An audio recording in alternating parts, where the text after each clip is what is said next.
It is literally 6:49 a.m. on Saturday. It's going to be gloomy, rainy, sad, dreary all weekend. This is going to be like spending a weekend with me while I read. In case you've been following along and want an update, let me see how many books I'm behind on my reading goal. Oh, I'm just 10 books behind. No biggie.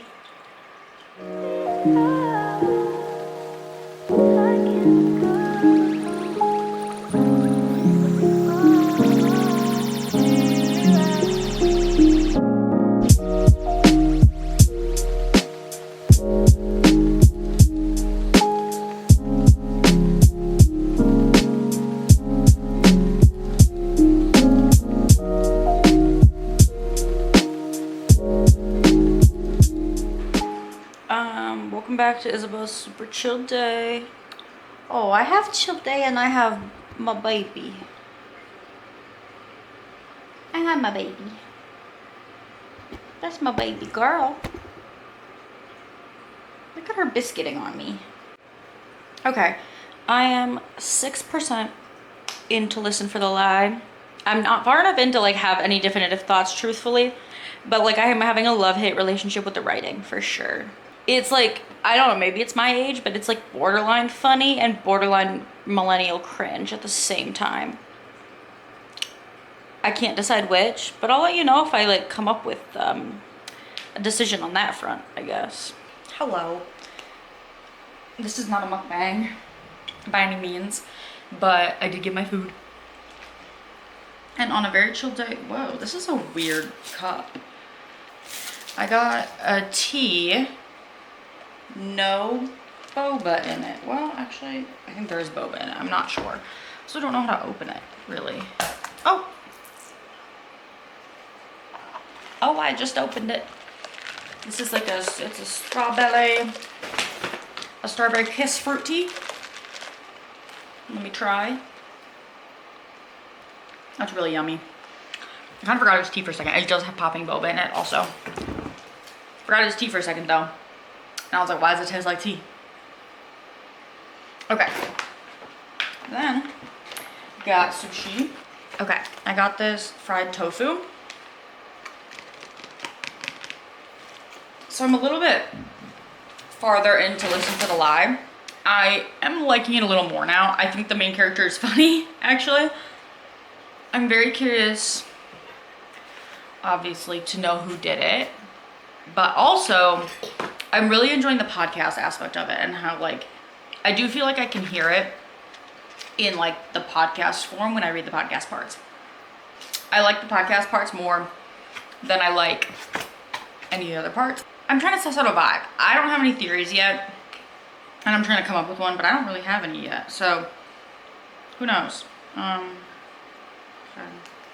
Let's try this. Cheers. That's delicious.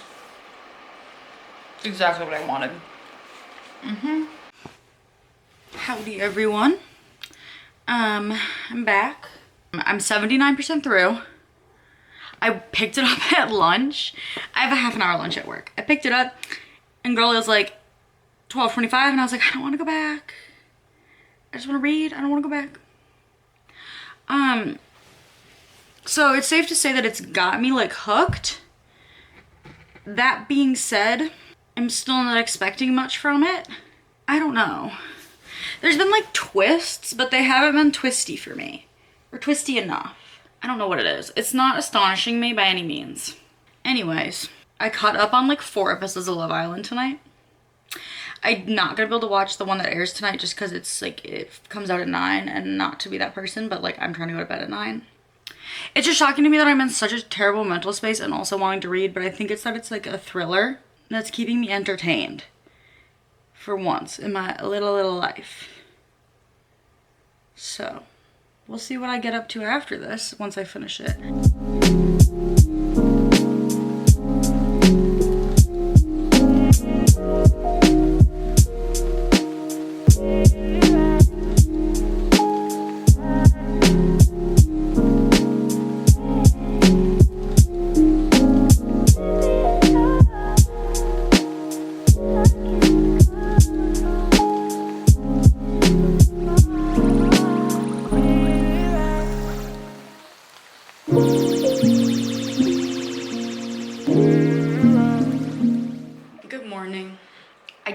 listen for the lie. So I was telling my boyfriend about this. I think that like up to 70% through, I had no theories because there was not enough hints dropped to have theories. And by 70% of the way through, they started dropping things at 70%. And then suddenly I knew who it was. And like I knew what happened. And to me that was really disappointing because like it wasn't done in a way that I felt was like really like artful and like crafty or whatever. I felt like it was very sort of, I don't mean to be rude, but like a hallmark of being poorly written. So I did end up giving this 2 stars. Did I enjoy it? Yes. In the same way I enjoy most thrillers that I read. I like wanted to pick this up. I wanted to read it, especially because it's on my Kindle. So, I mean, I had that going for it, but like overall, I may think about it again just because of how like weird almost the story was like crafted. And there was some parts of this, like the first plot twist, I felt like didn't ever come back into play. Like you get this first piece of information, like maybe 25 or 30% of the way into the book, and then it doesn't end up mattering. But it's like a big piece of information and it doesn't end up actually having anything to do with what happened. That first piece of information could have been tied in way better to make it way more interesting. Like I said, overall, gave it 2 stars. Gonna move on with my life now to I don't know what. Something else on my Kindle, probably. I am still kind of in a reading mood. So like, I almost want to pick up, gosh, what is that called? I almost want to pick up Vacation Wars. I think Vacation Wars is like where it's at right now because I want to pivot to something that's not a thriller. Otherwise, I mean, I would love to read a thriller, but I feel like I need to like break things up, especially because there's only a couple thrillers on the list, so I don't want to read them both back to back. I want to use them as like palette cleansers between romances and stuff. So let me see if I can't find Vacation Wars. Vacation Wars by Megan Quinn is downloading. So that's my next little read. I'll get back to you. Okay, I mean, it's been approximately 26 minutes since I filmed the last clip. I went away, did my makeup for work, came back to sit down to start reading. Politely, I think I cannot do this. The amount of like asterisks, gulp asterisks that I've already read, and I'm like, when I tell you I'm on page 11 of the Kindle version, I can't. This is like really cringy and really bad. I don't want to read this. Like at all. And so I think I'm not going to. That was really short-lived. Like really short-lived. But I'm DNFing Vacation Wars. That's a DNF from me. So I think we're gonna move on. If you watch my summer reset, you would know that I put Heartstopper Volume 2 on my summer TBR because I read the first one probably over 6 months ago at this point. So this one's on my summer TBR. So I think I'm gonna go into this one now, especially because I want to knock books off my physical TBR. At the same time, I love to read on my Kindle exclusively. So knocking books off the summer TBR that are physical and off the physical TBR is hard when you just want to read on your Kindle all the time and you read so much better on your Kindle. So basically I need to stop buying physical books. Like right meow. Anyways, I'm gonna start this and I'm not gonna DNF this on page 11. I hope. That would be crazy if I did, but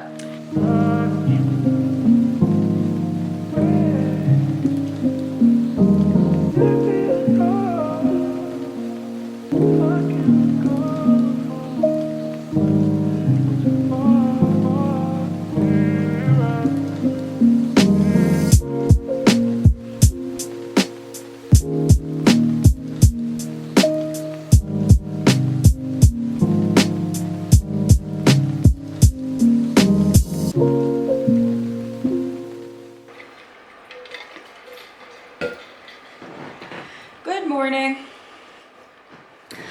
I'm in my living room chair. This is a new location. But I finished Heartstopper Volume 2. Obviously this was a quick read. However, it was so sweet and so cute and I really loved it. And I am excited to read the rest of the volumes as well. I don't know that I'll be continuing with them right now, but sometime soon I want to, sometime this summer. But I'm in the middle of a couple other things right now, so I need to like handle that probably. That being said, Heartstopper Volume 2 has been finished. I was reading it last night as you saw, and then I fell asleep. And then I woke up this morning and I just finished it just now. So that's good. Here's where I get unsure about what I want to do. So we have a couple options because I'm in the middle of a couple books that aren't even on here. If I could just pull them up. And I don't want to be in the middle of all these books right now, to be honest with you. These are the two books I'm currently reading. I'm reading The Ballad of Never After on my Kindle.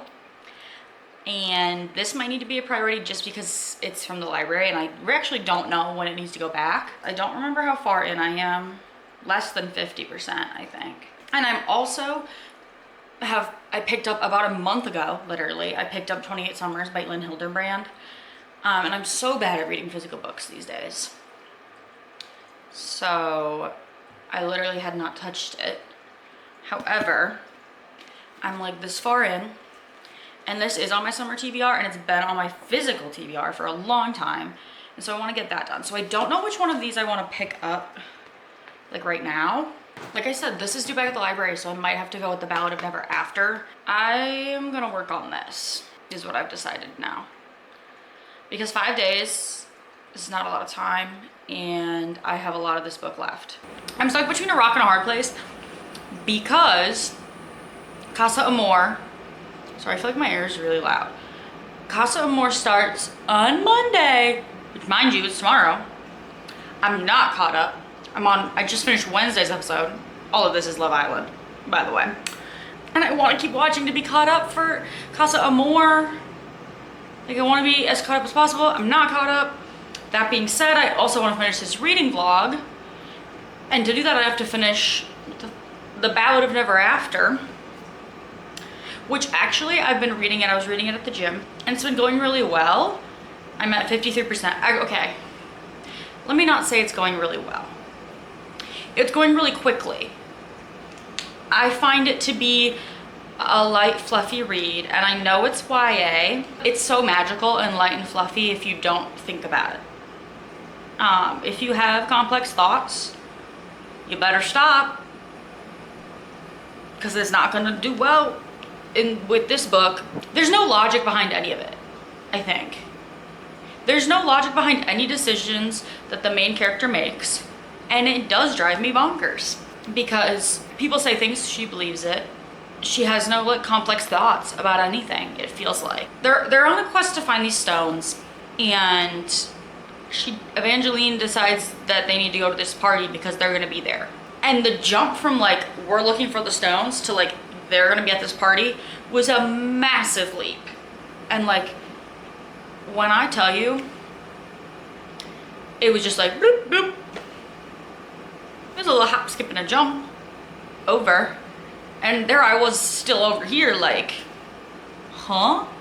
Like, what do you mean? How do you get from point A to point B here? I just feel like we're missing pieces. I don't know. Maybe this got edited down so much because it was 7 million pages and then they took out all the middle bits and now it's missing middle bits. Like I said, I love it for the vibes and the fairy tale and all that jazz. But I'm not sure that it's good, is what I have to say. I don't mean to be mean either. So anyway, my big drama is I have this episode of Love Island queued up, and I've got this book right here, and I want to do both. Can you see my dilemma here? My life is a dilemma. I'm living in a dilemma. This clip is gonna be like almost unintelligible. See, exactly. Oh my god, see, I just woke up. This clip's gonna be hard to get through. I haven't had caffeine. You know what I mean?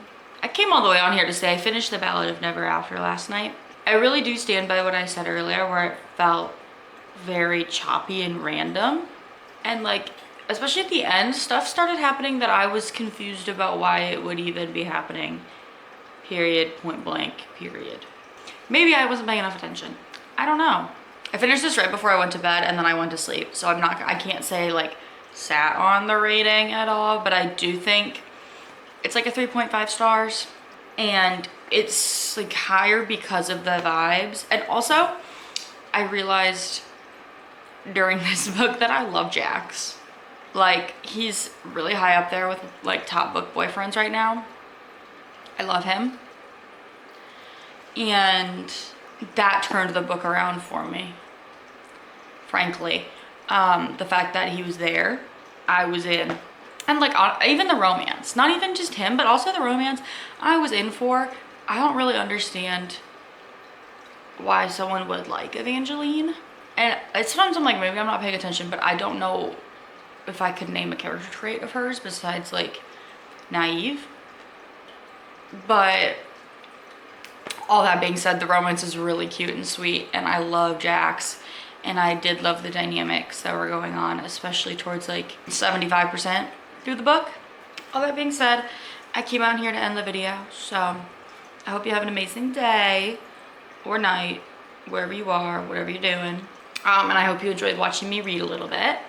I'll see you guys next time. Bye.